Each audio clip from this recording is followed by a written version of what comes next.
5 గంటలకు టీవీలలో వస్తున్నానగానే చాలామంది గుండెల్లో రాయబడ్డది. వామో మళ్ళీ నోట్లు రద్దు చేస్తాడా, మళ్ళీ ఏం చేస్తాడా ఈయన అని చెప్పి చాలామంది భయపడ్డారు. నేను అనుకున్న దబ్బన మన తెలుగు పిల్లలు చాలామంది అమెరికాలో ఉద్యోగాలు చేసుకుంటారు, చదువుకుంటారు. వాళ్ళకి ట్రంప్ వచ్చినాక మళ్ళీ ఏదో కొత్తది ఇబ్బంది పెడుతుండట, ఈ H1B అని అదని ఇదని $1,00,000 కట్టమంటుండట. దాని మీద ఏమైనా చెప్తాడేమో ధైర్యం చేసుకుని ఆఖరికి మోడీ గారు ఏమైనా ట్రంప్ మీద గర్జిస్తాడేమో అనుకున్నాను. ఏం చెప్తుండే తెలుసా మోడీ గారు, నేను 8 ఏళ్ళుగా మిమ్మల్ని అందరినీ కూడా పీల్చి పిప్పి చేసి మంచిగా బ్రహ్మాండంగా GST 15 లక్షల కోట్లు వసూలు చేసిన, ఏది 8 ఏళ్ల కింద నేనే తెచ్చిన, పెద్ద స్లాబులు పెట్టిన, 28% గుంజిన మొన్నటిదాకా, ఇప్పుడు జర తగ్గించిన, ఇక కాబట్టి రేపటి నుంచి పండుగ వేసుకోపోరు అంటుండు. ఇది ఆయనే చేసిన తప్పు ఆయననే సవరించుకొని మనం పండుగ చేసుకోవాలంట. ఏమిటికి పండుగ? GST బచత్ ఉత్సవ్ అట. ఇక దానికి మళ్ళీ ఇక్కడ డప్పు కొట్టేటోళ్ళు మస్తుకున్నారు, బండి సంజయ్ ఇంకా చాలామంది ఉన్నారు అసంటోళ్ళు. దేవుడా మోడీ దేవుడు. ఏమిటికి దేవుడు? చేసిన తప్పును సవరించుకున్నందుకు దేవుడా? 28% మొన్నటిదాకా గుంజి ఇప్పుడు దాన్ని బుద్ధి తెచ్చుకొని 18% చేసి 10% తగ్గించుకున్నామని డప్పు కొట్టుకుంటే దేవుడా? మరి మొన్నటిదాకా గుంజిన ఇస్తావా వాపస్? మొన్నటిదాకా గుంజిన ఇవ్వాలనా వద్దా? నిజంగా దేవుడు పండుగ అంటే ఇవ్వాలి మరి వాపస్. 15 లక్షల కోట్లు తీసుకున్నావు, నువ్వే తప్పు చేసి 28% స్లాబ్ పెట్టి గుంజుడు గుంజి పెరుగు మీద, పాల మీద, మందుల మీద, సూది మీద, దూది మీద, అన్నిటి మీద వేసి గుంజి ఇప్పుడు అది తగ్గించి ఇక నేను పండుగ చేసుకోను, ఎందుకంటే ఎలక్షన్ ఉంది బీహార్లో ఎలక్షన్ ఉంది, గెలవాలి కాబట్టి తగ్గించినట్టు యాక్టింగ్ చేసుకుంటా, దానికి మళ్ళీ పేపర్లలో అడ్వర్టైజ్మెంట్లు ఇచ్చుకుంటా చేసుకోపోయి పండుగ. ఎప్పుడు చేస్తాం పండుగ? నువ్వు చెప్పినట్టు నిజంగానే 15 లక్షల రూపాయలు వేస్తాను కదా ఒక్కొక్కరి అకౌంట్లో, నల్లధనం తెస్తా, స్విస్ బ్యాంకులలో దాచుకున్నారు కాంగ్రెస్ వాళ్ళు, ఈ దేశంలో ధనవంతులు. మరి నేను తీసుకొచ్చి పంచితే 15 లక్షలు ఇంటింటికి ఒక్కొక్క మనిషికి వస్తాయన్నాడు. అట్లా 15 లక్షలు నిజంగానే పండుగ చేసుకుంటాం. చేయమని అంతగానం ఇప్పుడు 11 ఏళ్ళు అయిపోయా, గెలుస్తూనే ఉన్నారు కదా ఎలక్షన్ల మీద ఎలక్షన్లు, దేవుని పేరు చెప్పుకొని.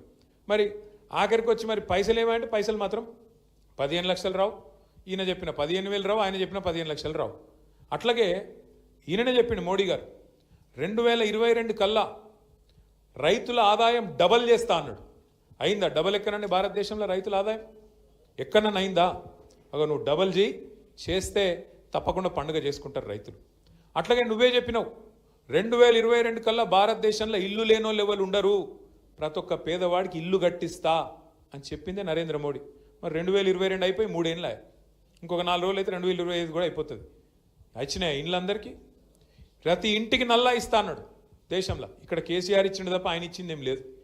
కానీ దేశంలో ఎక్కడ నల్ల నీళ్లు రాలే, మన్ను రాలే, మరి ఏది లేదు. ఏమిటికి వేసుకోవాలి పండుగ? బుల్లెట్ రైళ్ళు ఊరికిస్తా భారతదేశం అంతా అన్నాడు 2022 కల్లా. వచ్చినాయా?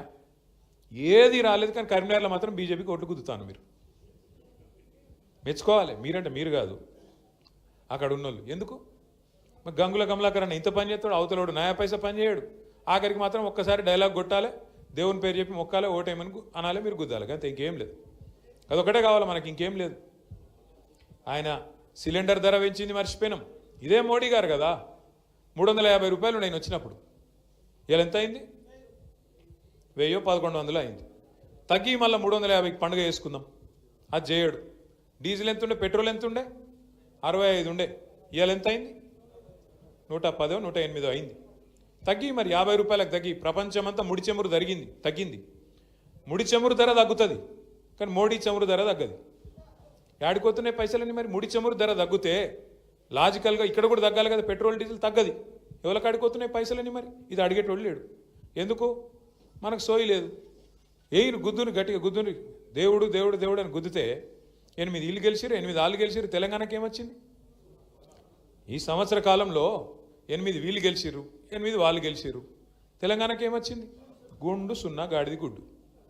మళ్ళీ ఎందుకు? మళ్ళీ లాస్ట్కి మళ్ళీ వస్తే మళ్ళీ కమలాకరణ చేసిన పని ఎక్కడో వీకాలి, మానేరు వాటర్ ఫ్రంట్ ఎక్కడో పోవాలి, తీగల వంతెన ఎక్కడో పోవాలి, ఆయన వేసిన రోడ్లు ఎన్నో పోవాలి, చేసిన పనులను ఎక్కడో పోవాలి. కానీ మళ్ళీ ఆఖరికి మాత్రం ఆగమాగం కావాలి. మనం దయచేసి ఆలోచించుండ్రి, ఎందుకు ఈ పరిస్థితి వచ్చింది? ఎందుకు ఆగమవుతున్నాం? ఎలక్షన్ రాగానే ఆగమాగమై ఊరుకుడు, అడ్డంబడు. మళ్ళీ తర్వాత నేను అడుగుతున్నా, ఒక మాట చెప్పండి. బీజేపీ గవర్నమెంట్ వచ్చి 11 ఏళ్ళ దేశంలో ఒక్కటంటే ఒకటి, ఒక విద్యా సంస్థనో, ఒక స్కూలో, ఒక కాలేజో, కరీంనగర్కి వచ్చిందా? ఒక్కటేదన్నా ఫలానాది పోనీ సరే బడిదేలే శాత కాదు, గుడి తెచ్చిండా పోనీ ఒకటన్నా? ఒక్క గుడి కరీంనగర్లో మళ్ళీ తిరుమల తిరుపతి దేవస్థానం కట్టించింది ఎవరు? కట్టిస్తున్నది ఎవరు? గంగుల కమలాకరేగా. 10 ఎకరాలు జాగా తీసుకొని వాళ్ళు ఎంబడబడి, సరే ఇప్పుడు ఆడ గవర్నమెంట్ పోయింది, మరి వాళ్ళు ఇస్తారో ఇయ్యరో తెలియదు కానీ, అంటే అట్లున్నది పరిస్థితి. బడిదే శాత కాదు, ఒక గుడి కట్టే శాత కాదు, పోనీ ఒక పని ఏదన్నా ఒక ప్రజలకు పనికొచ్చి ఒక్క మంచి పని, ఒక స్కూల్, ఒక నవోదయ పాఠశాలనో, ఒక IIITయో ఏది ఉండదు. కానీ ఓట్లు మాత్రం ఆఖరికి పోయి గుద్దురు మళ్ళీ. అంటే ఈ రకంగా మరి పోతే నిజంగా కూడా మనం ఆలోచించాలి. ఒక్క ఉద్యోగం 2 కోట్ల ఉద్యోగాలు ఇస్తా అన్నాడు సంవత్సరానికి. మోడీ గారు 2 కోట్ల ఉద్యోగాలు సృష్టిస్తా సంవత్సరానికి అన్నాడు.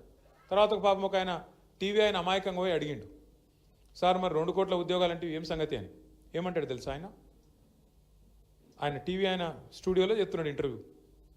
अभी मैं यहाँ पे आ रहा था आपके स्टूडियो के पास, बाहर मैंने देखा एक वो बंडी वाला है, बंडी वाला అంటే ఈ బండి కాదు, बंडी वाला है, वो बंडी पे मिर्ची बज्जी पकोड़े बना रहा, क्या आप उसको रोजगार मानते हो कि नहीं? అది ఉద్యోగమా కాదా అంటుండు. అంటే ఇక పల్లీలు అమ్ముకునుడు, బఠానీలు అమ్ముకునుడు, బజ్జీలు వేసుడు, ఇవన్నీ ఉద్యోగాలు అట. ఆయన ఇచ్చిన 2 కోట్ల ఉద్యోగాలు ఏంటంటే గదాట. వీళ్ళ మోసము రామునికి కూడా అర్థమైంది అయోధ్యలో, అందుకే అయోధ్యలో కూడా ఓడగొట్టిండు బీజేపీని.